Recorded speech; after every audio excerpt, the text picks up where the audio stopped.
بالله من الشيطان الرجيم بسم الله الرحمن الرحيم الحمد لله رب العالمين والصلاة والسلام على أشرف الأنبياء والمرسلين حبيب إله العالمين سيدنا ومولانا أبي القاسم محمد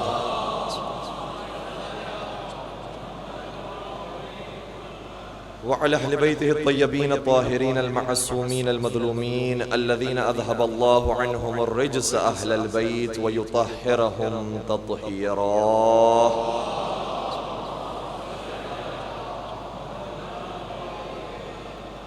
ولعنة الله على أعدائهم أجمعين أما بعد فقد قال الله تبارك وتعالى في محكم كتابه المجيد وفرقانه الحميد بسم الله الرحمن الرحيم ثم أورثنا الكتاب الذين اصطفينا من عبادنا فمنهم ظالم لنفسه ومنهم مقتصد ومنهم سابق بالخيرات بإذن الله ذلك هو الفضل الكبير درود پڑھ دیجئے محمد و آلہ محمد.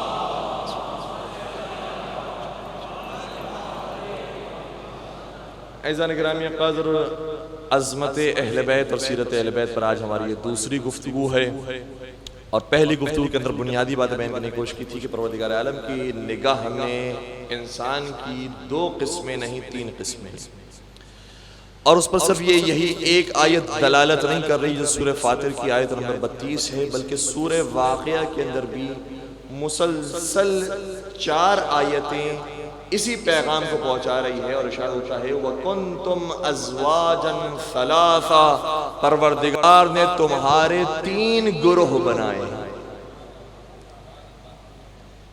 پہلا گروہ کون سا ہے؟ فَأَصْحَابُ الْمَيْمَنَةِ مَا أَصْحَابُ الْمَيْمَنَةِ، جو دائیں طرف جانے والے ہیں ان کا کیا کہنا، وہ تو جنت کی طرف جانا. وَأَصْحَابُ الْمَشْأَمَةِ مَا أَصْحَابُ الْمَشْأَمَةِ، اور جو بائیں راستے کی طرف جا رہے ہیں وہ گمراہی کی طرف ہے، وہ جہنم کی طرف جا رہا ہے.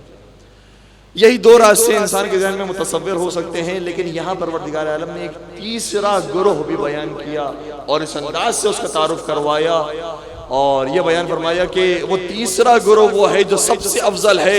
اس کی شان کیا ہے؟ وَالسَّابِقُونَ السَّابِقُونَ أُولَئِكَ الْمُقَرَّبُونَ، اور جو سبقت اختیار کرنے والے ہیں ان کا کیا کہنا، وہ تو ہر چیز میں سبقت اختیار کی ہوئے ہیں. بات پہنچ رہی ہے ہماری؟ یہ صرف ایمان میں سبقت اختیار نہیں کر رہے ہیں، عبادتوں میں سبقت اختیار نہیں کر رہے ہیں، شجاعت میں، سخاوت میں، عدالت میں، سیاست میں سبقت اختیار نہیں کر رہے ہیں، بلکہ ان کی سبقت ہم نے منصب دینے میں بھی رکھی ہے. یہ عہدوں کے اندر بھی سبقت اختیار کیے ہوئے ہیں. یہ مؤمن نہیں ہے، یہ امیر المؤمنین. یہ متقی نہیں ہے، یہ امام المتقین ہے. یہ عبادت گزار اور عابد نہیں ہے، یہ زین العابدین ہے. یہ سجدے گزار نہیں ہے بلکہ سید الساجدین ہے. اور دنیا جہاں کے لوگوں کو پروردگار دعوت دے رہا ہے کہ بھائی اپنا بستر چھوڑو، مصلی کی طرف آؤ، لیکن اپنے حبیب کو یہ کہہ رہا ہے یا ایھا المزمل قم اللیل الا قلیلا، اے چادر لپیٹنے والے میرے رسول تم مصلی پر کم رہا کر، بستر پر زیادہ جایا کر. بات پہنچ رہی ہے؟ ایک مل کے درود پڑھ دیجیے عظمت اہل بیت علیہ السلام.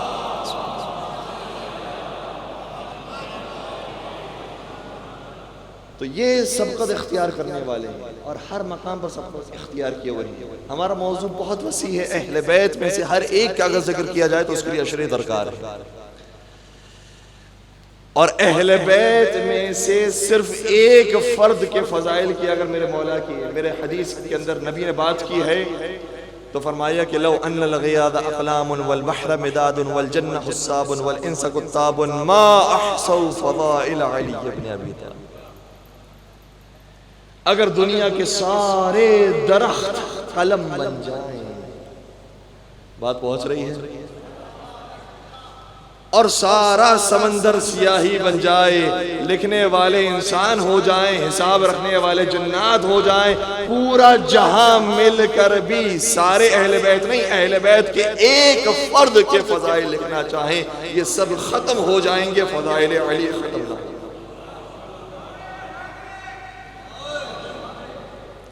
اور کسی نے کیا خوب کہا تھا، بلکہ حضرت میر انیس علی اللہ مقامہم کا یہ شعر ہے، ارشاد فرماتے ہیں کہ کوئی بھی خطا آل سے موسوم نہیں، مشکل الفاظ تو نہیں ہے، بات پہنچ رہی ہے، موسوم متصل وصف نہیں کیے گئے ہیں ان کے ساتھ، کوئی بھی خطا آل سے موسوم نہیں، کتنے ہی فضائل ہیں جو مرقوم نہیں، کتنے ہی فضائل ہیں جو مرقوم نہیں، یا رب تیرے حیدر کے فضائل کی حدیں خود تیرے فرشتوں کو بھی معلوم نہیں۔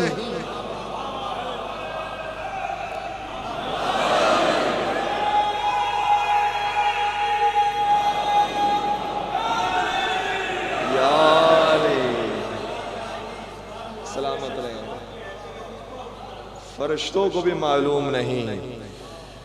تو یہ صرف ایک فرد کی بات ہے، اور جب ہم نے یہی حدیث نبی اکرم کی یہی حدیث ٹیلی ویژن پہ بیان کی تھی تو کسی ناصبی مولوی کو یہ حدیث بھی پسند نہیں آئی اور کہنے لگے، خیر اس وقت وہ کچھ نہ کہہ سکے ہمارے سامنے، لیکن اپنی محفل میں جانے کے بعد انہوں نے باقاعدہ ویڈیو بنائی اور کلپ شائع کی اپنے فورم سے، اور کہتے ہیں کہ میرے سامنے علی کے بارے میں غلو کیا جا رہا تھا، جو باتیں خدا نے قرآن میں اپنے بارے میں رکھی ہیں وہ علی کے بارے میں کوئی بیان کر رہا ہے۔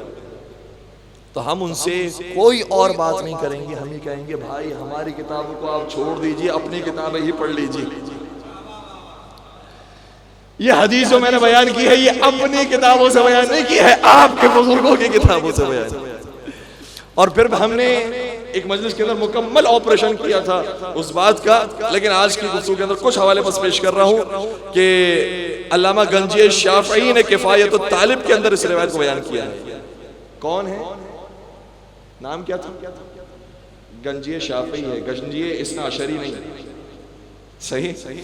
دوسرا نام ہے علامہ خارزمی حنفی نے اپنی کتاب مناقب میں اس روایت کو بیان کیا۔ تیسرا نام ہے سبت ابن جوزی نے تذکرۃ الخواص میں اس حدیث کو بیان کیا ہے۔ تو میرا سوال صرف اتنا ہے کہ وہ قرآن کی آیت، توجہ فرمائیے گا، وہ قرآن کی آیت جو آپ نے پڑھی ہے اور جو آپ نے سمجھی ہے کہ آپ کے بزرگوں نے نہیں پڑھی تھی،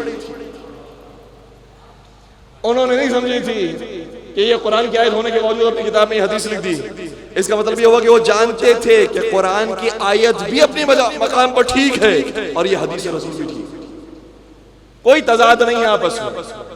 اور قرآن کریم کے اندر یہ بات مختلف مقامات پر موجود ہے، جس کا مفہوم یہ ہے کہ اگر دنیا کے سارا سمندر سیاہی بن جائے تو خدا کے کلمات کو لکھ نہیں سکتے۔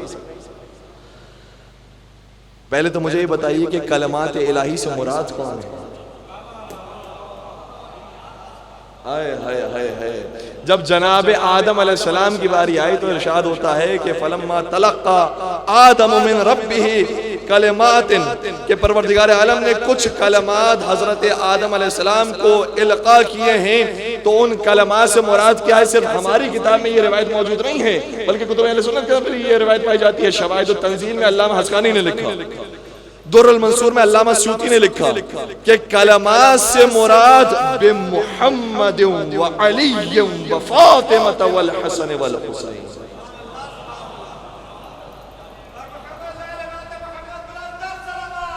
اللہ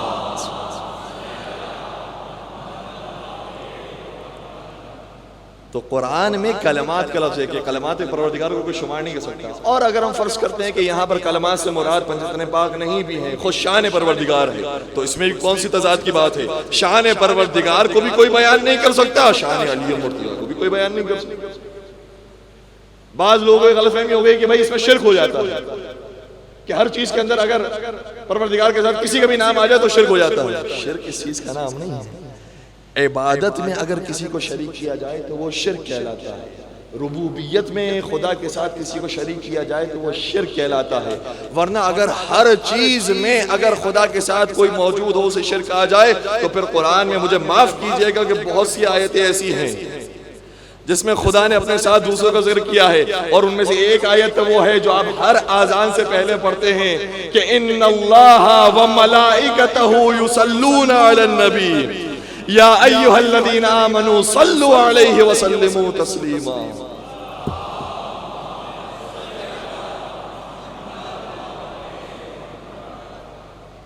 بات پہنچ رہی ہے؟ تو یہ کیا شرک ہو جاتا ہے؟ یہ تو قرآن کی آیت ہے، اللہ بھی صلوات بھیجتا ہے، اس کے ملائکہ بھی صلوات بھیجتا ہے۔ اور وہ آیت جو آپ کو سبھی کو یاد ہوگی انشاءاللہ وہ بھی میں عطیہ کر دوں کہ انما ولیکم اللہ ورسولہ والذین آمنوا الذین یقیمون الصلاۃ ویؤتون الزکاۃ وہم راکعون، تمہارا ولی صرف اور صرف یہی تین ہیں۔ ہائے ہائے ہائے، ہم بھی تین کو مانتے ہیں لیکن وہ تین جن کا ذکر قرآن میں آیا،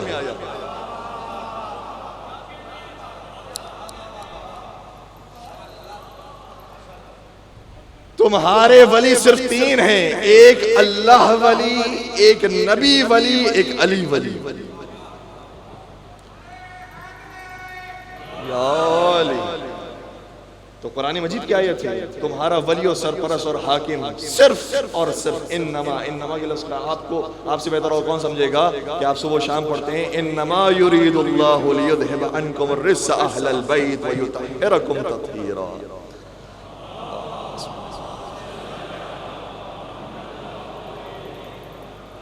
صرف اور صرف اہل بیت سے پروردگار نے رزق دور کیا، تو انما کا لفظ اس کے لیے استعمال ہوتا ہے صرف کس کے لیے؟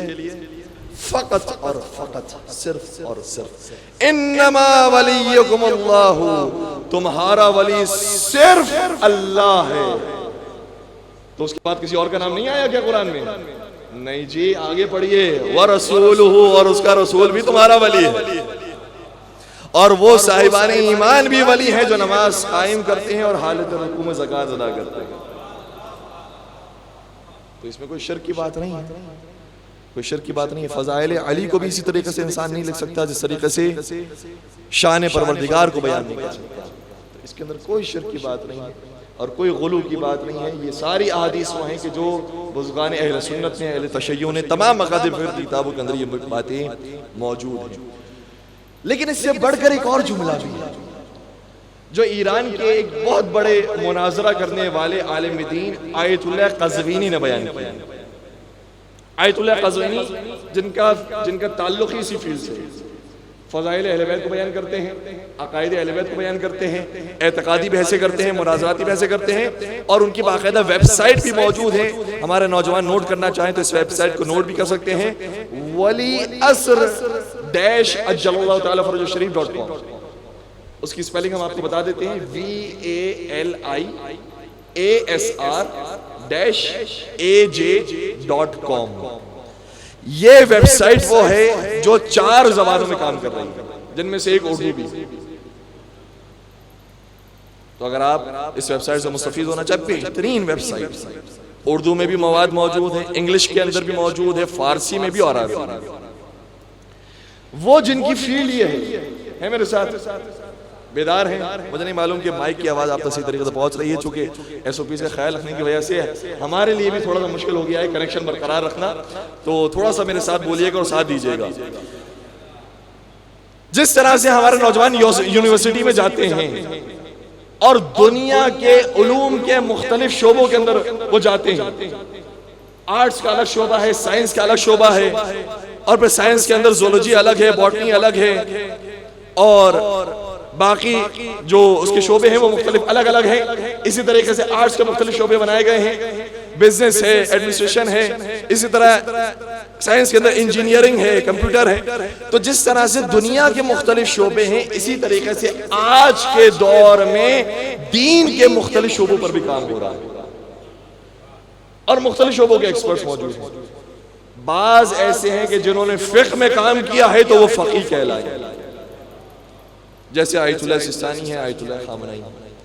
بعض وہ ہیں جنہوں نے کلام میں کام کیا ہے، جیسے خواجہ نصیر الدین طوسی، بعض وہ ہیں کہ جنہوں نے تاریخ میں کام کیا ہے جیسے شیخ مفید علیہ الرحمہ ہے، بعض نے تفسیر میں کام کیا ہے، مختلف علماء نے مختلف فیلڈز کے اندر کام کیا ہے. تو ایسا نہیں ہے کہ دین کا صرف ایک ہی شعبہ ہے، جو بھی عالم دین ہو جاتا ہے وہ پورے دین کا ہی ایکسپرٹ ہو جاتا ہے.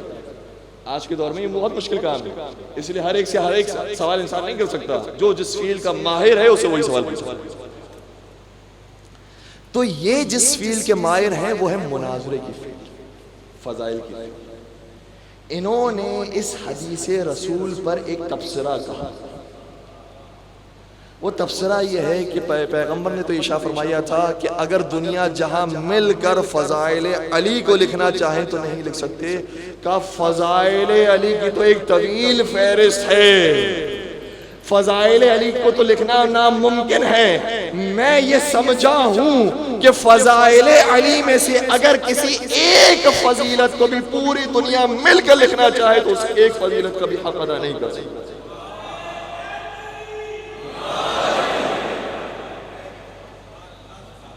صرف ایک فضیلت علی پر بھی گفتگو کی جائے، صرف ایمان علی بن ابی طالب پر گفتگو کی جائے تو اس کے لیے اشروں کے اشر درکار ہے. صرف علم علی پر گفتگو کی جائے تو اس کے لیے اشروں کے اشر درکار ہے. شجاعت علی کے لیے اشروں کے اشر درکار ہے. سخاوت علی کے لیے اشروں کے اشر درکار ہے. عدالت اور سیاست علی کے لیے اشروں کے اشر درکار ہے. صرف ایک فضیلت کو بھی شمار نہیں کر سکتے. اس لیے ہماری یہ کوشش ہوگی کہ ہم اس مختصر سے اشرے کے لیے ہر روز انشاءاللہ کسی نہ کسی ایک فضیلت اہل بیت کو بیان کرنے کی کوشش کریں، تاکہ کسی طریقے سے آشنائی کی حد تک کہ صحیح ہمارے نوجوانوں تک بات پہنچ جائے کہ اہل بیت کا مقام کیا ہے اور دنیا کا مقام کیا ہے. دنیا والوں میں بھی نمازی بہت سے ہیں، لیکن نمازی ہونا اور ہے، زین العابدین بننا اور ہے، صاحب ایمان بننا اور ہے، اور کل ایمان بننا اور ہے. اس لیے فرق ہے اہل بیت کے مراتب میں اور دنیا کے نیک لوگوں کے مراتب میں. اس لیے آج ہماری انشاءاللہ گفتگو اگر رہے گی تو علم کے موضوع پر رہے گی کہ علم علی مرتضیٰ پر اگر بات کی جائے، علم اہل بیت پر بات کی جائے تو اس کے لیے اشروں کے اشر درکار ہے. ایک مزے کی بات یہ ہے کہ ہمارے ایک اہل سنت بھائی تھے، انہوں نے ایک کتاب لکھی خلفائے راشدین کا علم. خلفائے راشدین کے لیے کوئی کام کرنا چاہتے تھے، خلفائے راشدین کے علمی کارناموں پر ایک کتاب لکھی. جب وہ کتاب لکھ دی اور مارکیٹ کے اندر آئی تو لوگوں نے دیکھا کہ خلیفہ اول کے جو علمی کارنامے ہیں وہ تو ایک کتابچے کی صورت میں، خلیفہ دوم کے لیے بھی ایک کتابچہ ہے، خلیفہ سوم کے لیے بھی ایک کتابچہ ہے، اور علی ابن ابی طالب کے علمی کارناموں پر جلدوں کی جلدیں بھر گئی. ہے میرے ساتھ بات پہنچ رہی ہے؟ تو ان کے کسی استاد نے، کسی مفتی نے آ کر انہیں مشورہ دیا، بھائی اس کتاب کو چھپوانا بند کرو، یہ تم ہمارے لیے کام نہیں کر رہے ہو، ہمارا نقصان کر رہے ہو. یہی کتاب بتا رہی ہے کہ علی اور ہے باقی ہو.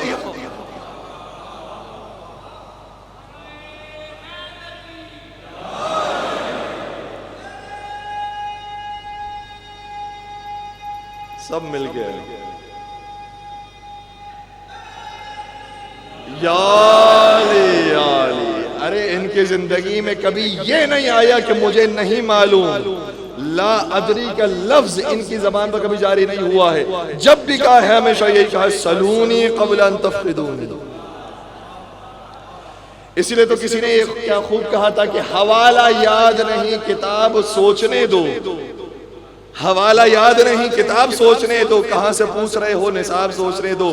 علی کی زندگی میں کوئی ایسا سوال تو لاؤ کہ جب علی نے کہا ہو جواب سوچنے دو.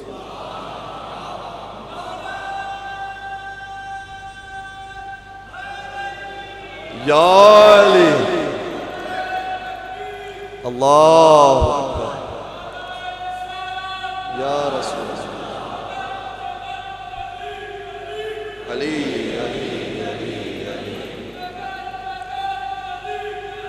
علی علی علی علی. سب مل کے یا علی. تو علی مرتضیٰ کی زندگی میں کوئی ایسا مسئلہ نہیں آیا کہ جب انہوں نے کہا کہ مجھے نہیں معلوم، اور کسی بزرگ ہی نے کہا تھا یا علی جب کوئی آپ سے سوال کرتا ہے تو بہت جلدی جواب دیتے ہیں، کہیں ایسا نہ ہو جائے کہ آپ کو جواب تبدیل کرنا پڑے، تھوڑا سا تعامل کے ساتھ صبر کے ساتھ جواب دیا کریں۔ تو شاید میرے مولا اسے یہ زبان بے زبانی سے کہنا چاہ رہے ہوں کہ جو وہاں سے علم لے کر آتا ہے وہ اپنے جوابات کو تبدیل نہیں کرتا، جو یہاں کے مدرسوں سے سیکھتا ہے وہ اپنے جوابات بدلتا رہتا ہے۔ اور اس وقت میرے مولا نے بیان فرمایا، اچھا ہم بہت جلدی جواب دیتے ہیں تو مجھے یہ بتاؤ تمہارے ہاتھوں میں انگلیاں کتنی ہیں؟ کہتا مولا 5 انگلیاں ہیں۔ بہت جلدی جواب دے دیا۔ کہا علی میں کیسے اتنا جلدی جواب نہ دوں جبکہ میرے سامنے یہ انگلیاں موجود ہیں؟ کہ جس طریقے سے تیرے سامنے یہ تیری انگلیاں ہیں اسی طریقے سے پوری کائنات ہمارے سامنے موجود ہے۔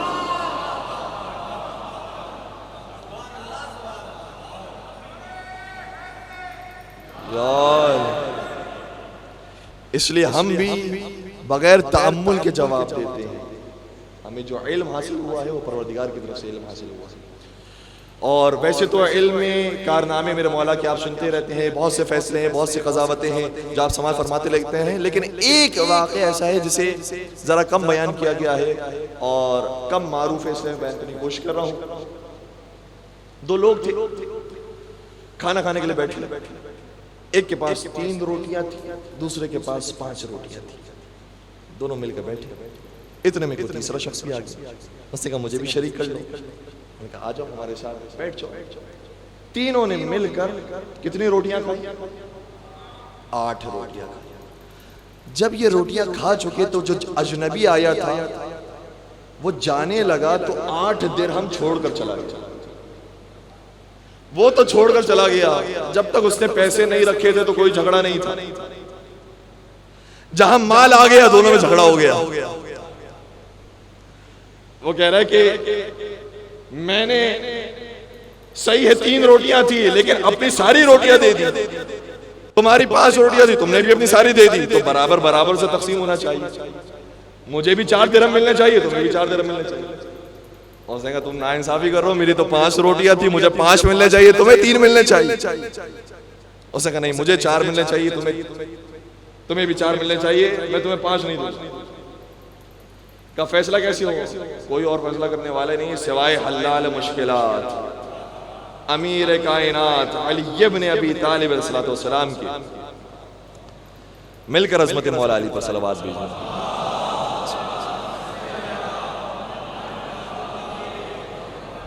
دونوں آئے مولا کی خدمت میں، اپنا مسئلہ بیان کیا، یہ دیکھیں یہ ہوا تھا۔ مولا نے صرف جواب نہیں دیا بلکہ تربیت بھی کی، اور یہی فرق ہے دنیا کے استاد میں اور خدا کے بھیجے ہوئے استاد میں۔ خدائی نمائندہ صرف علمی جوابات دینے کے لیے نہیں آیا ہے، انسان کی زندگی کی تربیت کرنے کے لیے آیا ہے۔ اس لیے سب سے پہلے میرے مولا نے جملہ شاہ فرمایا، تم کیا 1 درہم کے لیے آپس میں لڑ رہے ہو؟ اگر اسے 4 مل جائیں گے تجھے بھی 4 مل جائیں گے، 5 نہ ملے 4 تو مل گئے، 1 درہم پہ لڑ رہے ہو۔ اگر تو اسے 5 دے دیتا ہے اور خود 3 رکھ لیتا ہے تجھے 1 کم ملے گا، کیا فرق پڑتا ہے؟ 1 درہم کے لیے لڑ رہے ہو، کیا ہو گیا ہے تمہیں اپنی دنیا کے لیے اتنا لڑتے ہو؟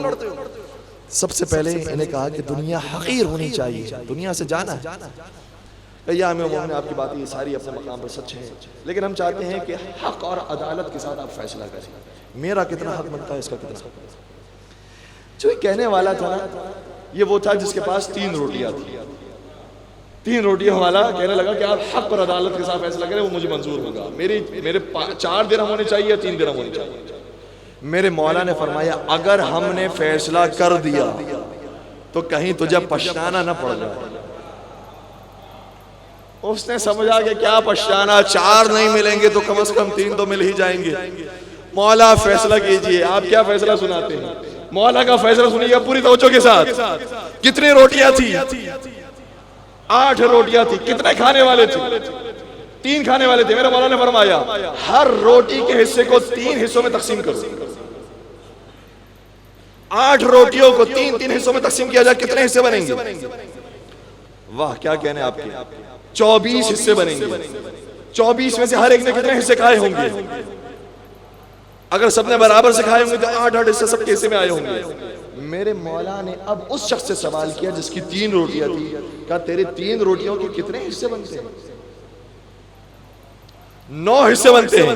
کہا تو نے 9 میں سے اپنے 8 حصے تو کھا لیے.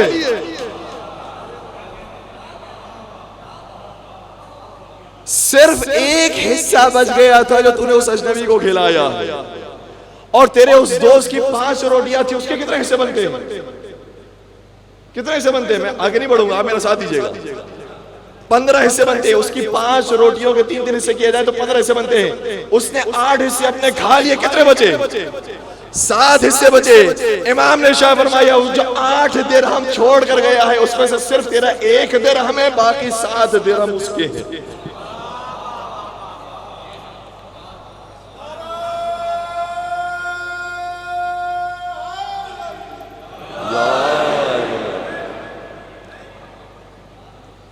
بعض لوگ عدل اور عدالت کے بڑے نعرے بلند کرتے ہیں, اور مجھے معاف کیجئے گا, ابھی تو جو وزیر اعظم صاحب ہے ان کا بھی اسی نعرے سے تعلق بنتا ہے, تو مجھے ہر ایک معاف کریں. تو نعروں کا لگانا اور ہے, اور ہم تو اپنی بات کریں کہ ہم اس مہدی کا انتظار کر رہے ہیں جو عدل و انصاف کی حکومت قائم کریں گے. يَمْلَأُ الْأَرْضَ قِسْطًا وَعَدْلًا كَمَا مُلِئَتْ ظُلْمًا وَجَوْرًا. جب زمانے کے امام تشریف لائیں گے تو دنیا کو عدل و انصاف سے ایسے بھر دیں گے جیسے ظلم و جور سے بھری ہوگی. تو کہیں ایسا نہ ہو کہ ہم جس عدل کا انتظار کر رہے ہیں کہ مولا آئیں گے ہمارے حق میں فیصلہ دیں گے, جب مولا تشریف لائے تو دوسروں کو زیادہ مل جائے, ہمیں کم مل جائے. آوازیں اس پر بھی بلند ہونی چاہیے.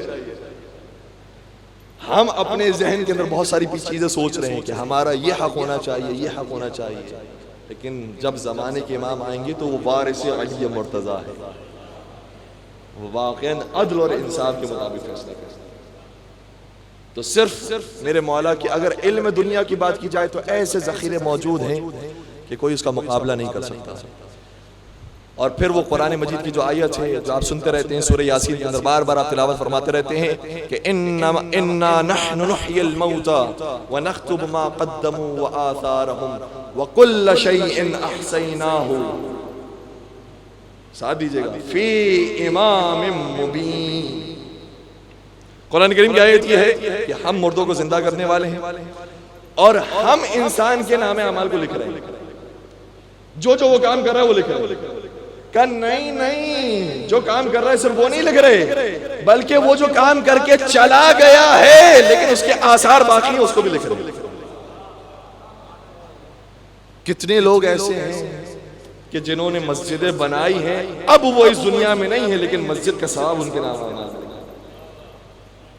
کتنے ایسے لوگ ہیں جنہوں نے امام باڑے بنائے ہیں, کتنے ایسے جنہوں نے ہاسپٹلز بنائے ہیں, کتنے ایسے جنہوں نے سکولز بنائے ہیں, کتنے ایسے جنہوں نے مدرسوں کو بنایا ہے, کتنے فلاحی کام کرنے والے ہیں اس دنیا سے چلے گئے ہیں لیکن اگر ان کا کام باقی ہے تو نام اعمال میں ثواب لکھا ہے. یہ قرآن کی آیت ہے. وَآثَارَهُمْ, ہم ان کے آثار کو ذکر کریں. وَكُلَّ شَيْءٍ أَحْصَيْنَاهُ فِي إِمَامٍ مُبِينٍ. اور پھر قرآن مجید یہ کہتا ہے کہ ہم نے ہر چیز کو محصور کر دیا امام مبین. یہی آیت. جب یہ آیت نازل ہو گئی تو زمانے رسول اکرم کے اندر 2 بزرگ ایسے تھے جو نبی کی خدمت میں آئے اور کہا کہ یہ آیت ہمارے سامنے نہیں آئی. تو مجھے کہنے دیجئے کہ جب حیات رسول میں لوگوں کے لیے قرآن کافی نہیں ہوا,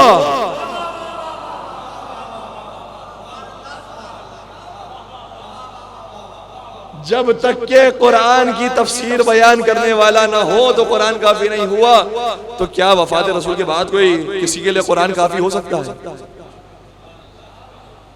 کیا کہ یا رسول اللہ اس کی تفسیر بیان کر دیجئے. 2 بزرگ آئے, اب کون سے 2 آئے آپ مجھ سے بہتر جانتے ہیں. دیکھیں کچھ نام ایسے ہیں, اچھا کچھ نام تو ایسے بھی ہوتے ہیں کہ نام جتنا بھی لے لیا جائے لوگوں کو پتہ نہیں چلتا کہ کس کا نام لیا جا رہا ہے جب تک ان کی تصویر نہ دکھائی جائے گی. بھئی یہ ہے موبائل پر ان کی تصویر, یا پہچانیے ان کی بات ہو رہی ہے. تو کچھ کو تو نام لے لیا جائے تب بھی نہیں پہچانے جاتے, کچھ کے نام لے لیا جائے تو سمجھ آ جاتا ہے کہ کس کی بات ہو رہی ہے. لیکن کچھ اتنے ماشاءاللہ مشہور ہو گئے ہیں کہ نام نہ لیا جائے اشارہ کر دیا جائے تو سمجھ میں آ جاتا ہے کہ ان دو بزرگوں کی بات ہو رہی. آئے نبی اکرم کی خدمت میں اور کہا یا رسول اللہ اس آیت میں یہ سمجھ میں نہیں آیا وَكُلَّ شَيْءٍ فِي أَحْصَيْنَاهُ فِي إِمَامٍ مُبِينٍ کہ پروردگار نے ہر چیز کو محصور کر دیا امام مبین میں. امام مبین سے مراد کون ہے؟ سوال کرتے ہیں اور جواب بھی دے رہے ہیں. کیا اس سے مراد تورات ہے؟ کہ تورات میں پروردگار نے سارا علم محصور کر دیا. میرے نبی نے شاہ فرمایا اللہ اس سے مراد تورات ہے. کیا پھر انجیل ہوگا؟ نبی نے شاہ فرمایا اللہ اس سے مراد انجیل بنیں گے. کیا پھر تو قرآن مجید. اس موقع پر میں کسی بات کو تعارض کے ساتھ بیان نہیں کر رہا ہوں. روایات مختلف موجود ہیں اور قرآن کا یہ سلیقہ ہے کہ اس کے اندر باطن موجود ہے، لہٰذا مختلف معنی ممکن ہے کہ ہوں اور سب کے سب ٹھیک ہوں. لیکن اس موقع پر اللہ کے رسول نے بیان فرمایا کہ امام مبین سے مراد جس میں سارا علم موجود ہے اس سے مراد قرآن بھی نہیں. اب یہ حیران ہو گئے کہ امام مبین سے مراد کون ہے؟ ابھی یہ حیران تھے کہ ان کی پریشانی کو دور کیا علی مرتضیٰ نے.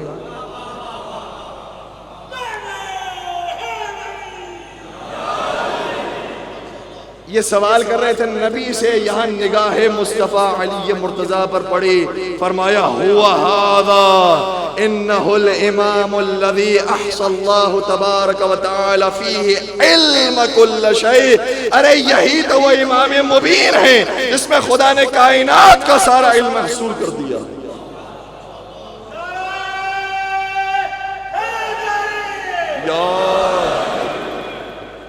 کائنات کا سارا علم محصور کر دیا.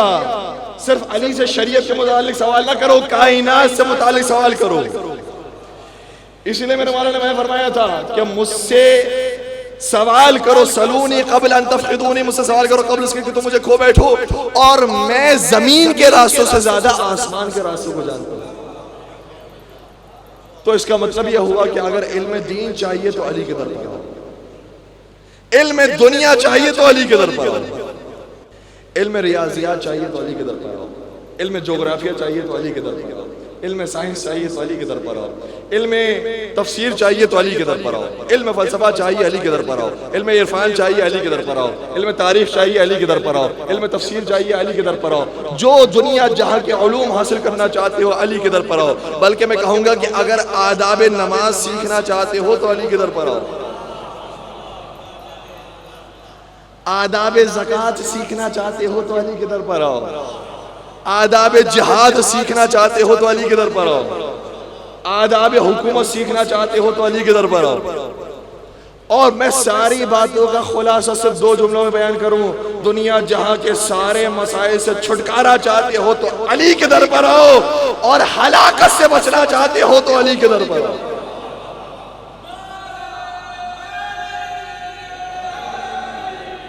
یا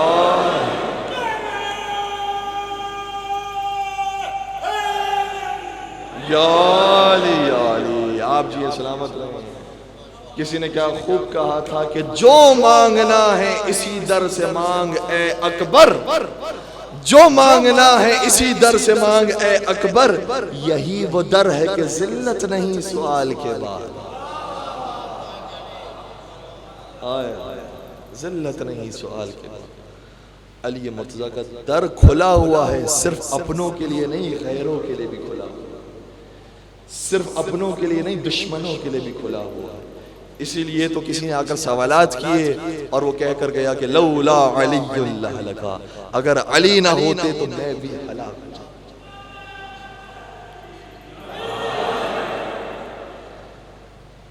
اور محسوس کیجئے گا اس بات کو، میرے مولا اتنا علم ہونے کے باوجود یہ بیان فرماتے ہیں، اور نہج البلاغہ کے اندر یہ جملہ موجود ہے کہ انا عبد من عبید محمد.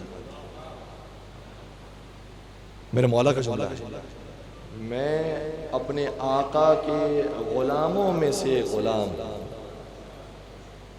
میں اپنے آقا محمد مصطفیٰ کے غلاموں میں سے غلام. کتنی انکساری، کتنا تواضع پایا جاتا ہے میرے مولا کی طبیعت کے اندر. اور یہ بھی قرآن کریم کی آیت ہے اور انشاءاللہ اسے نوجوان لے کر بھی جائیں گے. محفوظ رکھیے گا, ساری زندگی کا اصول ہے. سورہ یوسف کی آیت کا ایک حصہ ہے, ارشاد ہوتا ہے وَفَوْقَ كُلِّ ذِي عِلْمٍ عَلِيمٍ. پروردگار ارشاد فرماتا ہے کہ ہر صاحب علم کے اوپر ایک اور عالم موجود ہے. ہائے ہائے, ہر عالم کے اوپر ایک اور عالم موجود ہے. خبردار انسان اپنے ذہن کے اندر یہ نہ سمجھے کہ بھائی ماشاءاللہ میں بہت پڑھ لکھ گیا ہوں, مجھ سے بڑا اور کون ہوگا دنیا کے اندر.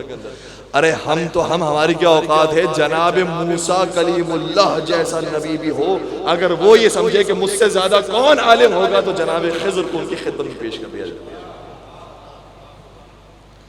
ہر عالم سے بڑا ایک عالم موجود ہے, ہر عالم سے بڑا یہ عالم موجود ہے. اور یہ سلسلہ ہوتا ہوتا کہاں تک جاتا ہے, ذات وحدہ لا شریک, جہاں سے علم کے چشمے پوچھے.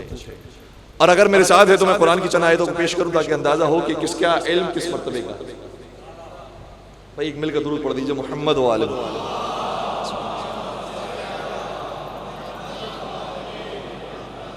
دامن وقت میں واقعی گنجائش نہیں ہے, لیکن میں جلدی جلدی آپ کی خدمت میں آیات پیش کر رہا ہوں. قرآن مجید کی آیت یہ ہے کہ ہر عالم سے بڑھ کر ایک اور عالم. جناب سلیمان کا دربار لگا ہوا ہے. خبر ملی ہے کہ ملکہ بلقیس کی حکومت ہے. تخت سبا کو, تخت ملکہ بلقیس کو حاضر کیا جائے اور اپنے درباریوں کو حکم دیا کہ کون ہے تم میں سے کہ جو وہ اس تخت کو لے کر آئے. قرآن کی آیت ہے, کون ہے جو اس تخت کو لے کر آئے. قرآن یہ کہتا ہے وقال عفریت من الجن, جنوں میں سے جو سب سے طاقتور تھا, کیونکہ حضرت سلیمان کی حکومت انسانوں پر بھی ہے, جنات. جو جنوں میں سب سے طاقتور تھا وہ کھڑا اور کہنے لگا انا آتی کبھی قبل ان تقوم من مقامک, اے سلیمان قبل اس کے کہ آپ اپنے مقام سے کھڑے ہو وہ تخت حاضر ہو جائے گا. حضرت سلیمان کہتے ہیں بہت دیر ہے, کوئی اور تم میں سے ہے جو ذرا جلدی لے کر آئے. تو قرآن نے نام تو بیان نہیں کیا ہے لیکن اس کی شان بیان کی ہے, اور نام روایات کے اندر آیا ہے کہ جناب آصف بن برخیہ کھڑے ہوئے اور کہنے لگے وقال الذی عنده علم من الکتاب. پھر وہ شخص کھڑا ہوا جس کے پاس کتاب میں سے کچھ علم موجود. توجہ رکھیے گا, کتاب میں سے کچھ علم موجود تھا, وہ کھڑا ہوا اور اسے کہا انا آتی کبھی قبل ان یرتد الیک طرفک, اے جناب سلیمان قبل اس کے کہ آپ کی پلکیں جھپکیں اس سے پہلے میں حاضر کر دوں, اور حاضر کر کے دکھا بھی دوں. مجھے بتائیے آصف بن برخیہ کا تعلق جنات میں سے انسانوں میں سے؟ آپ تو مجھے ایسے دیکھ رہے ہیں جیسے پہلی مرتبہ سوال ہوا ہے. بھائی وہ جن تھا جس نے پہلے جواب دیا, آصف بن برخیہ جن نہیں ہے, انسان ہے. انسان ہے. اتنا طے ہو گیا کہ جنات سے زیادہ طاقت انسان کو پروردگار نے, انسان کو خدا نے بہت طاقتور بنایا ہے. اگر انسان اپنی قابلیت کو سنوارنا شروع کر دے تو اس کی طاقت جنات سے زیادہ ہے. تو اگر انسان اپنے آپ کو سنوار لے تو جنات سے زیادہ طاقتور ہو جاتا ہے. مجھے تعجب ہوتا ہے ان لوگوں کے اوپر جو یہ کہتے ہیں کہ میرے مولا حسین نے کربلا کے میدان میں جب یہ نعرہ بلند کیا حل من ناصر ینصرنا, کون ہے جو میری مدد کو آئے, اور جنات کی ایک فوج آ گئی. کاش مولا جنات کی فوج کو استعمال کر لیتے اور اپنی جان بچا لیتے. ارے جنات کے پاس کیا طاقت موجود ہے جو حیدر کرار کے بیٹے کے پاس. یہ جنات کا جو لشکر آیا ہے یہ تو اپنی وفاداری بتانے کے لیے آیا ہے. مولا ہم بھی آپ کے ساتھ ہیں, ورنہ اس کے پاس طاقت کیا ہے جو حسین کے پاس ہے. یہ تو آصف بن برخیہ کی طاقت ہے جو عفریت من الجن, جنوں میں سے سب سے طاقتور تھا, اس سے زیادہ طاقت آصف بن برخیہ کے پاس. تو اس نے کہا کہ میں پلک جھپکنے سے پہلے حاضر کر دوں. اچھا ایک عجیب سوال ہے, توجہ فرمائیے گا. ایک عجیب سوال ہے جو ذہنوں میں اٹھتا ہے, اور یحییٰ بن اقسم نے یہ سوال جناب موسیٰ مبرقہ سے کیا. یحییٰ بن اقسم کے نام سے واقف امام محمد تقی علیہ السلام کے دربار میں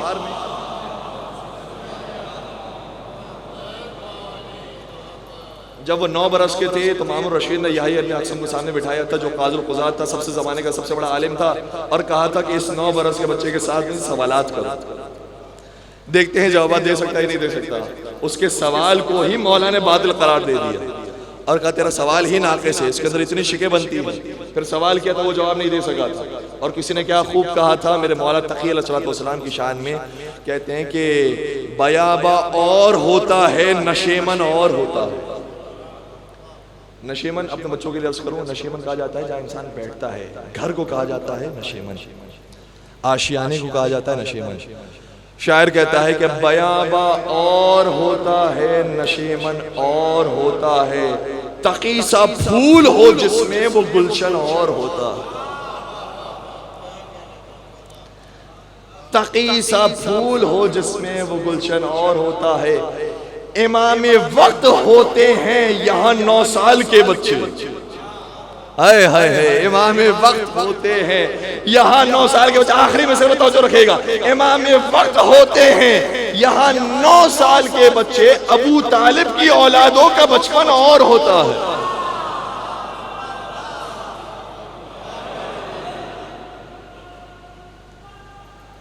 اللہ صلی اللہ علیہ محمد.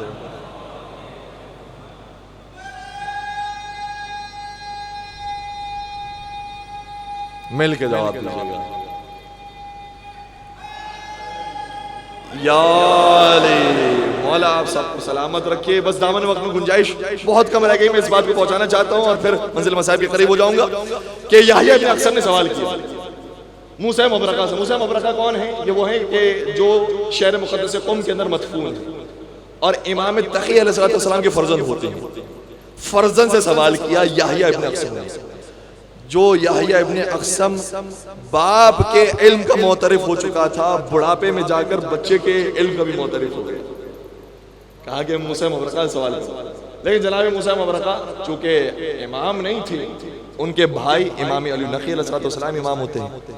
اس لیے موسیٰ مبرکہ نے امام علی نقی علیہ السلام سے عرض کیا کہ مولا آپ جواب دیجئے یحییٰ ابن اخسم کے سوال کا. سوال کیا ہے توجہ فرمائیے گا. یحییٰ ابن اخسم کا سوال یہ ہے کہ جناب سلیمان کو دربار والوں سے مدد مانگنے کی ضرورت کیا تھی؟ کیا ان کے پاس خود علم نہیں تھا کہ وہ تخت بلقیس کو حاضر کر دیتے؟ کیوں انہوں نے کہا کہ کون ہے تم میں سے جو تخت بلقیس کو حاضر کرے؟ 2 ہی راستے ہیں، یا تو جناب سلیمان کا علم کم ہے نعوذ باللہ. اگر علم کم ہے تو پھر وہ نبی کیسے ہو؟ جس کا علم زیادہ ہو وہ نبی ہوتا ہے. اور اگر علم تھا تو پھر سوال کرنے کی کیا ضرورت؟ یحییٰ ابن اخسم بڑے پریشان ہو گئے. کہا کہ کیوں سوال کے درباری ہو سکے، کون ہے کہ جو تخت بلقیس کو حاضر کرے؟ امام علی النقی علیہ السلام نے جواب دیا کہ یہ جا کر یحییٰ ابن اخسم کو جواب دے دینا کہ سلیمان علیہ السلام کے پاس علم موجود تھا، مگر وہ درباریوں کو بتانا چاہتے تھے کہ میرے بعد جو سب سے بڑا عالم ہے وہ کون ہے، تاکہ محفل میں آنے والے بزم میں بیٹھنے والے سمجھ جائیں کہ اگر میں نہ ہوں تو میرے بعد کس سے سوال کرنا ہے. بہت سے مشکلات کو میرے مولا نے جواب سے حل کیا ہے. کہا کہ سلیمان علیہ السلام کے پاس علم موجود تھا لیکن تعارف کروانا چاہتے تھے کہ میرے پاس سب سے بڑا عالم کون ہے. اب سمجھ میں آیا کہ نبی ہر جنگ میں علی کو آگے کیوں بھیج دیتے تھے.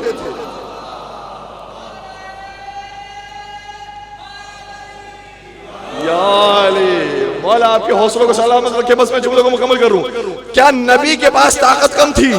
کیا نبی کے پاس شجاعت کم تھی؟ کیا نبی کے پاس بہادری کم تھی؟ کیوں علی کو بھیج دیا کرتے تھے؟ جبکہ میرے مولا بیان فرماتے ہیں کہ ہم جنگ میں حوصلہ پاتے تھے تو نبی کو دیکھ کر حوصلہ پاتے تھے.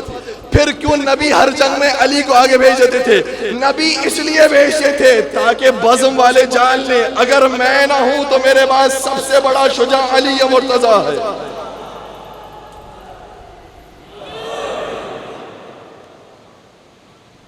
خود نبی اکرم مقابلہ کر سکتے تھے لیکن اس لیے مقابلہ نہیں کیا تاکہ دنیا والے جان لیں میرے بعد سب سے زیادہ بہادر اور شجاع کون ہے. اللہ اکبر. تو جناب آصف بن برقیہ پر بات ہو رہی تھی. جناب آصف بن برقیہ تخت بلقیس کو حاضر کرتے ہیں لیکن یہ وہ ہیں کہ علم من الکتاب. اور قرآن مجید کے اندر ایک اور آیت بھی موجود ہے وَيَقُولُ الَّذِينَ كَفَرُوا لَسْتَ مُرْسَلًا. اے رسول، کافر آپ کے پاس آ کر یہ کہتے ہیں کہ آپ رسول نہیں ہیں. آپ پریشان نہ ہوئیے، ان کے کہنے سے کوئی فرق نہیں پڑتا۔ دنیا جہاں اگر آپ کی رسالت کا انکار کر دے تو آپ کی رسالت پر فرق نہیں پڑتا، دنیا جہاں علی کی ولایت کا انکار کر دے تو علی کی ولایت پر فرق نہیں پڑتا۔ کیا کوئی فرق نہیں پڑتا؟ آپ اس کے جواب میں فرمائیے قل کفا باللہ شہیدا بینی وبینہم ومن عنده علم الکتاب، کہ میری رسالت کی گواہی کے لیے میرا اللہ کافی ہے، اور وہ کافی ہے کہ جس کے پاس پوری کتاب کا علم ہے۔ زمانہ رسول اکرم کے اندر کسی نے یہ دعویٰ کیا ہی نہیں کہ میرے پاس پوری کتاب کا علم موجود ہے سوائے علی مرتضیٰ کے۔ کہتے ہیں کہ انا الذی، میں وہ ہوں کہ جس کے پاس پوری کتاب کا علم موجود ہے۔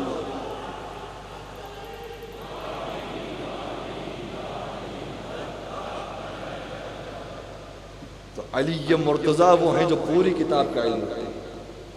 وہ جن کا مقام تھا، جن سے بڑھ کر آصف بن برقیہ کا مقام تھا، آصف بن برقیہ سے بڑھ کر جناب سلیمان کا مقام تھا، جناب سلیمان سے بڑھ کر فخر سلیمان علی ابن ابی طالب کا مقام تھا۔ اور مولائے متقیان سے بڑھ کر بھی ایک عالم ہے، وہ کون ہے؟ میرے نبی شاہ فرماتے ہیں کہ انا مدینۃ العلم وعلی باب، شہر علم تو میں ہوں، علی اس کے دروازے ہیں۔ اور خود میرے مولا بیان فرماتے ہیں کہ میرے نبی نے مجھے 1000 باب علم کے تعلیم کیے ہیں، اور میں نے ہر باب میں سے 1000 باب کو پھر نکالا ہے۔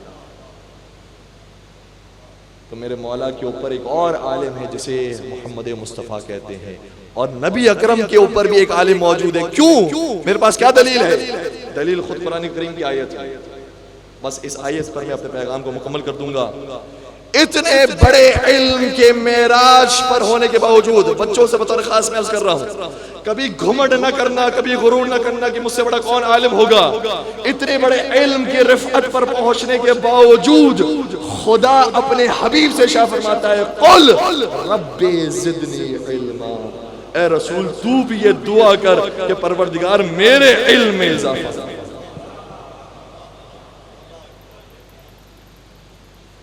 تو علم کی انتہا خدا کے اوپر ہے جو لامحدود ذات ہے، اس سے بڑھ کر پھر کوئی اور عالم نہیں ہے۔ بس عزیزوں، یہ علم کے اوپر تو ہم نے کچھ گوشوں کو بیان کیا، اور واقعا میرے پاس دامن وقت میں گنجائش نہیں، ورنہ کئی ساری باتیں علم اہل بیت کے اوپر موجود ہیں۔ ائمہ علیہم السلام کی اگر باتیں کی جائے، امام تقی علیہ السلام کے مناظرے ہیں، امام رضا علیہ السلام کے مناظرے ہیں، امام صادق علیہ السلام کے مناظرے ہیں، اور کتنے بڑے بڑے شخصیات سے مناظرے کیے ہیں اور انہیں شکست دی ہے، لیکن دامن وقت میں گنجائش نہیں۔ بس اتنا عرض کروں، ایک مقام وہ تھا کہ جب میرے مولا نے ایک اور علمی بات کو بیان کیا۔ علم کے مختلف گوشے ہیں، مختلف شعبے ہیں، جس طرح سے ہم نے عرض کیا علم دین ہے، علم دنیا ہے، اس میں سے ایک علم کا شعبہ ہے علم غیب، اور یہ تو بہت مخصوص افراد کو حاصل ہے، ہر ایک کو تو حاصل نہیں ہو سکتا۔ البتہ ایسا نہیں ہے کہ صرف معصومین کو نصیب ہوتا ہے۔ جناب حبیب ابن مظاہر بھی جانتے تھے کہ ان کے ساتھ کیا ہونے والا ہے، جناب میثم تمار بھی جانتے تھے کہ ان کے ساتھ کیا ہونے والا ہے، جناب رشید ہجری بھی جانتے تھے کہ ان کے ساتھ کیا ہونے والا ہے، اس لیے غیر معصومین کو بھی یہ علم کسی حد تک نصیب ہو جاتا تھا۔ لیکن میرے مولا اپنے علم غیب کی وجہ سے ایک جملہ ارشاد فرماتے ہیں، اور عبداللہ بن عباس سے کہا کرتے تھے یبن عم، اے میرے چچا زاد بھائی، کیف انت اذا ظلمت العیون العین، اس وقت تیری کیا حالت ہوگی جب بہت سے عین والے لوگ ایک عین والے پر ظلم کریں گے۔ کئی مرتبہ میرے مولا نے جملہ کہا۔ ابن عباس حبر الامہ مفسر قرآن، وہ بھی سمجھ نہیں پائے کہ اس کا مطلب کیا ہے۔ اتنا آ کر امیر المومنین صلی اللہ علیہ وسلم یا امیر المومنین اس کی وضاحت تو فرمائیے کہ یہ عین والے لوگ کون ہیں اور کس عین والے پر ظلم کریں گے۔ کہا وہ جس پر ظلم کیا جائے گا وہ عین والا میں علی، علی عین سے شروع ہوتا ہے، اور جو عین والے ظلم کریں گے، اب میں سب کے نام تو بیان نہیں کر سکتا، لیکن آپ سمجھ گئے دشمنان اہل بیت میں سے بہت سے ایسے ہیں جن کے نام عین سے شروع ہوتے ہیں، اس میں مرد کے نام بھی ہیں، عورتوں کے نام بھی ہیں۔ اور انہی میں سے ایک نام خود میرے مولا نے اپنی زبان سے جاری کیا، ایک عمر ابن سعد ہوگا جو میرے اوپر ظلم کرے گا۔ میں کہوں گا یا امیر المومنین، عمر سعد نے آپ پر تو ظلم نہیں کیا ہے، حسین ابن مظلوم پہ ظلم کیا ہے، آپ کیوں کہہ رہے ہیں؟ میں تجھے نہیں معلوم کہ حسین کو مجھ سے کیا نسبت؟ حسین میرا خون ہے، میرا گوشت ہے۔ یہ عمر سعد ملعون چاہتا تھا کہ نسل امام علی کو منقطع کر دے، لیکن ہماری نسل منقطع نہیں ہو سکتی۔ اسی لیے تو دربار ابن زیاد میں جانے کے بعد جب میرے مولا سید سجاد نے اپنا تعارف کروایا تھا، انا علی ابن الحسین، تو ابن زیاد نے کہا کہ علی ابن الحسین کو تو ہم نے کربلا میں مار دیا تھا۔ کہا کہ ہاں وہ میرا بھائی علی اکبر تھا جسے کربلا میں مار دیا گیا۔ یہ چاہتے یہ تھے کہ نسل امامت منقطع ہو جائے، لیکن پروردگار کا وعدہ ہے کہ نسل امامت جاری و ساری رہے گی۔ بس عزیزوں، میں کربلا تک آپ کو لے آیا، اور خود 2 محرم کو میرے مظلوم آقا کا کاروان بھی کربلا تک پہنچ گئے۔ راستے میں بہت سے واقعات پیش آئے، اور ایک واقعہ وہ ہے کہ راستے ہی میں یہ خبر ملی کہ مسلم ابن عقیل کوفہ میں مارے گئے۔ اجرکم علی اللہ، خدا کوئی غم نہ دے سوائے غم اہل بیت کے۔ جیسے ہی خبر شہادت مسلم ابن عقیل موصول ہوئی، سنیں گے میرے مولا نے کیا کہا؟ یہ ہے سیرت اہل بیت، یہ ہے کردار اہل بیت۔ کہا مسلم کی یتیم بچیوں کو بلایا جائے۔ ان بچیوں کو بلایا گیا، اور مولا نے اپنے آغوش میں انہیں بٹھایا، پیار کیا، دست شفقت پھیرا، نئے بوندے منگوائے اور نئے بوندے پہنائے۔ خاندان رسالت کی بچیاں تھی، سمجھ گئی، کہنے لگی امو جان کیا ہمارے بابا زندہ ہے؟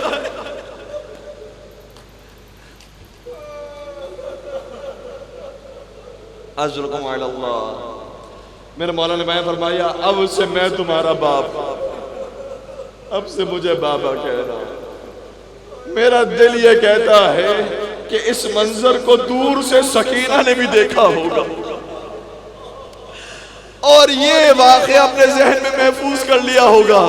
خدا نہ کرے باپ کا سایہ سر سے کم ہو جائے، لیکن اگر میں یتیم ہو گئی تو کوئی ضرور آئے گا، مجھے بھی اپنی آغوش میں بٹھائے گا، دست شفقت پھیرے گا، بوندے پہنائے گا، اور کہے گا آج سے میں تیرا باپ ہوں۔ لیکن میں آپ سب کی نیابت میں اپنی چھوٹی شہزادی سے کروں گا، بی بی اپنے ذہن سے اس منظر کو بھلا دیجئے گا، چونکہ جب شام غریب آپ یتیم ہو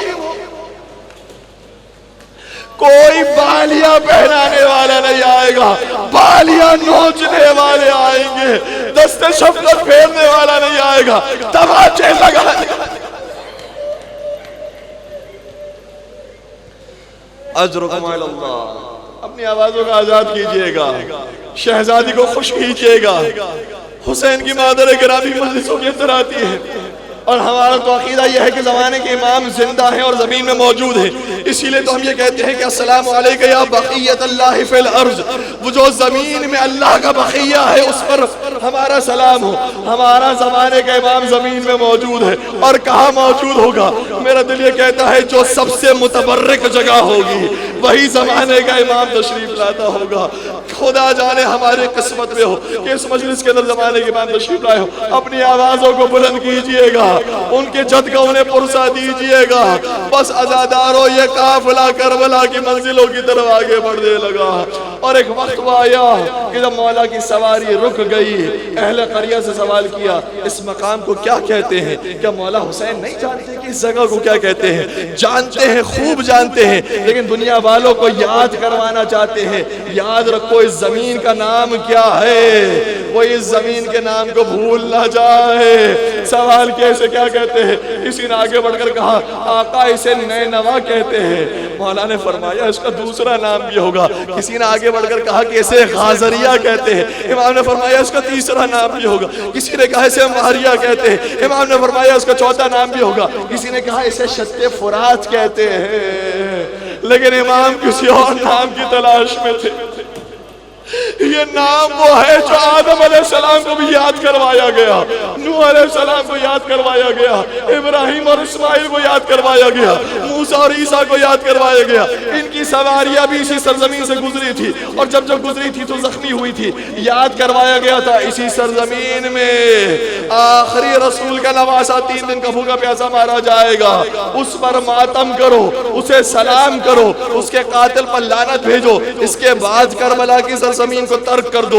اس کے بعد کربلا سے آگے بڑھ جاؤ. اے انبیاء, آپ سب تشریف لائے ہیں کربلا, لیکن آپ آگے بڑھ گئے. اب وہ کربلا میں پہنچ گیا ہے جسے تا قیامت کربلا.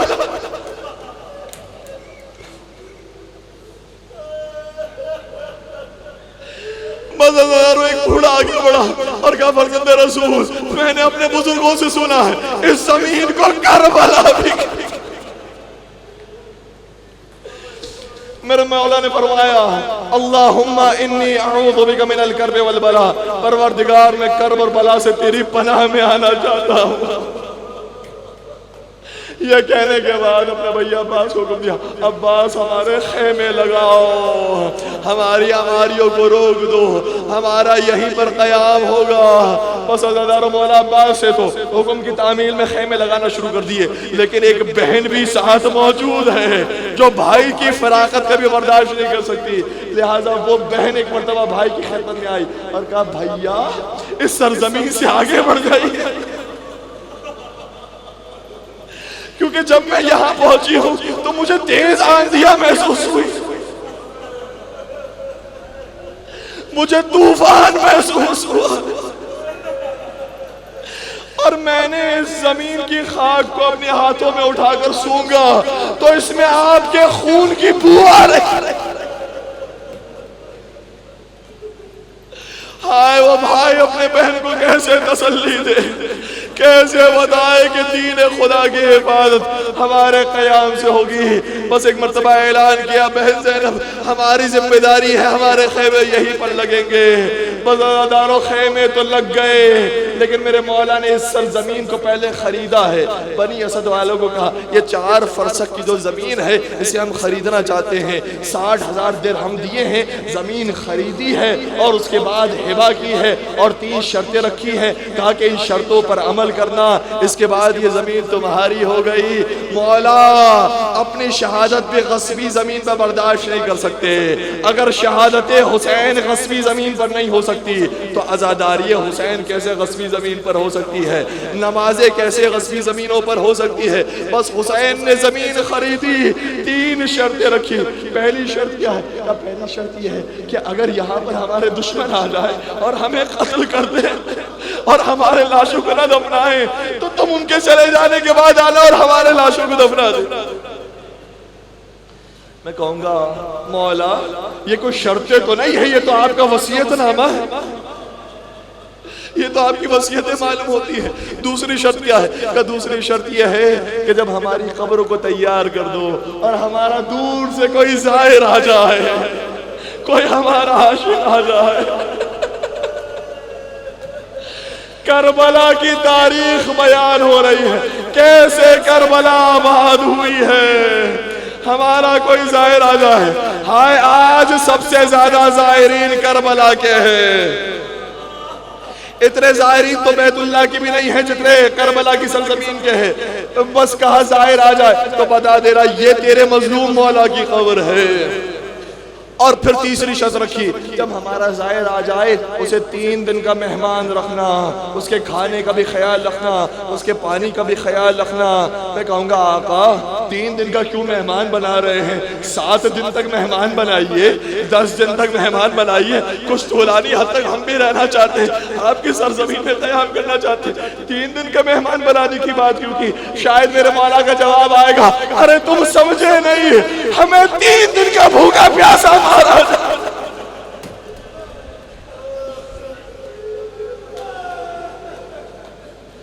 ہم چاہتے ہیں کہ 3 دن تو کم از کم ہمارا مہمان رہے، ہماری بھوک اور پیاس کو یاد کرے۔ بس آپ کی نیابت میں ایک سوال میں بنی اسد والوں سے کرنا چاہوں گا اور اس پر ہی التماس سے دعا کروں گا، اے بنی اسد والو ذرا ہماری طرف سے ایک سوال کر لو۔ مولا خدا نہ کرے آپ پر کوئی وقت آئے کہ آپ اس دنیا سے چلے جائیں، لیکن اگر وہ وقت آ جائے مرضی پروردگار کے مطابق تو ہم پہچانیں گے کیسے کہ کون سا آپ کا لاشا ہے، کون سا حضرت ابو الفضل عباس کا لاشا ہے، کون سا حضرت علی اکبر کا لاشا ہے؟ ہم پہچانیں گے کیسے؟ یہ سوال کر لو۔ بنی اسد والے کہیں گے میں سوال کیوں کروں، میں تو جانتا ہوں کہ حسین یہ ہیں، عباس یہ ہیں، علی اکبر یہ ہیں، قاسم یہ ہیں، اور محمد یہ ہیں۔ میں کہوں گا نہیں نہیں بنی اسد والو، تمہیں نہیں معلوم، جب 12 محرم کو تم آؤ گے تو کسی لاشے پر سر نہ پاؤ گے۔ کسی کی بھی پہچان کے 2 ہی طریقے ہوتے ہیں، یا سر سے پہچانا جاتا ہے یا لباس سے پہچانا جاتا ہے۔ جب تم آؤ گے تو نہ کسی کا سر دکھائی دے گا نہ کسی کا لباس دکھائی دے گا۔ ہاں ایک امام کمر تھامے آئے گا اور کہے گا یہ میرے بابا کا لاشا ہے اور وہ میرے چچا ابو الفضل